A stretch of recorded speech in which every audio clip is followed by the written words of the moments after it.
رب زدني علما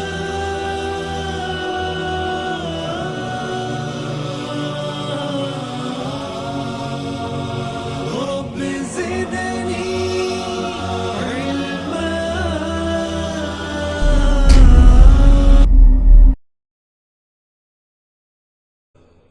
الحديث 41 عن أبي محمد عبد الله بن عمرو بن العاص رضي الله عنهما قال: قال رسول الله صلى الله عليه وسلم: لا يؤمن أحدكم حتى يكون هواه تبعا لما جئت به.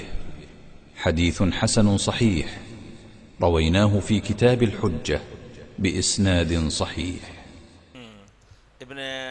امام نووی محی الدین ابن زکریہ کہتے ہیں کہ ابو محمد عبداللہ ابن عمرو بن العاص صحابی جلیل پیارے رسول سے روایت کرتے ہیں کہ پیارے رسول نے فرمایا: وہ شخص مومن نہیں، لا یومن، مومن نہیں، یہ لفظی ترجمہ ہے، تم میں سے کوئی مومن نہیں ہو سکتا حتیٰ یکون ہوا ہو، اس کی خواہش میری لائی ہوئی شریعت کے تابع نہ ہو جائے۔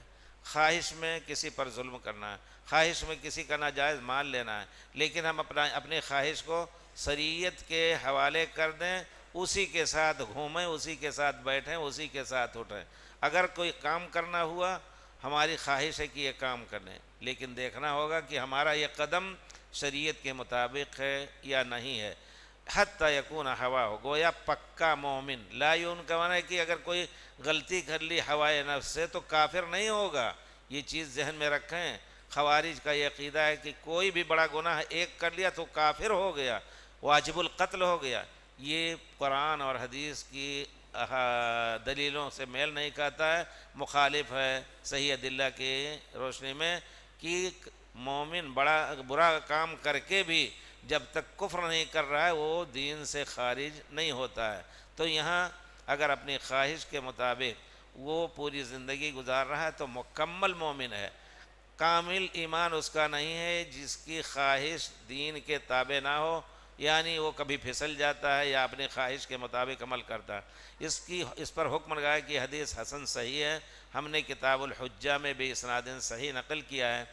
یہ حکم لگایا ہے نووی نے، لیکن بعض علماء نے اس میں بعض راوی مجہول ہیں، اس کی بنا پر اس حدیث کو ضعیف کہا گیا ہے، یعنی اصول حدیث کی روشنی میں یہ حدیث پیارے رسول سے ثابت نہیں ہے، لیکن یہ کہا جائے گا کہ یہ اس کا معنی صحیح ہے، کیونکہ اگر کوئی شخص اللہ کی مرضی کے خلاف بھی کر رہا ہے اس کی اپنی خواہش کے مطابق تو یقیناً کامل ایمان نہیں ہے، اور ہو سکتا ہے ہر کام میں اللہ کی مرضی کے خلاف کرے، ایک وقت آئے کہ ایمان اس کے دل میں کچھ نہ رہ جائے۔ تو یہاں معنی تو صحیح ہے لیکن اس لفظ سے پیارے رسول سے ثابت نہیں ہے۔ مزید علماء اور مقررین کے بیانات سننے کے لیے ہمارے YouTube چینل کو سبسکرائب کیجیے۔ جزاک اللہ۔